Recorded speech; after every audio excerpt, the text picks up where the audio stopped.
I love you. Mukhang may asin pa yun, ha?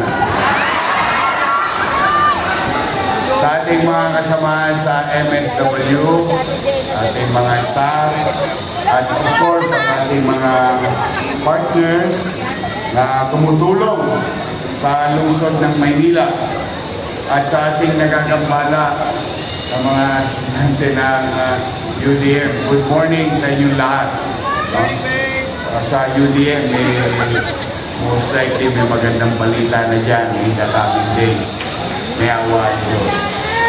Sa ating mga graduates, instructors, good morning! Sabi nga ako may pinupuntahan ako nung bata ako eh. Mga nagawa yun. Dahil may libre chicha. Pagtapos nung kantahan, may kain na. Siyempre, pag atabs ka, dumidelay siya ka lang ng konti. Kunwari nanonood ka doon. Tapos, ang hindi ko lagi makakalimutan doon at bagay na bagay para sa inyo. Meron doong portion ng kanta, "This is the day that the Lord has made."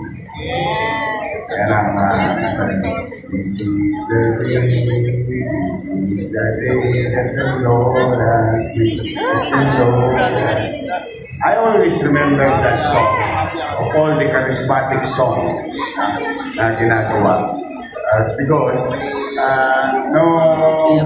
natututo na ako konti-konti ng English, naintindihan ko na yung ibig sabihin.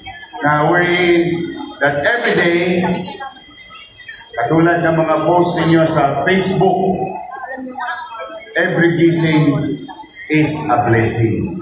And today, we just received the blessings from the Lord. Salamat sa Diyos. Ano man ang hirap na ating pinagdadaanan, patuloy tayong nakatatanggap sa inyong pamahalang lungsod ng Maynila at sa ating mga partners. And this is in line with our goal for the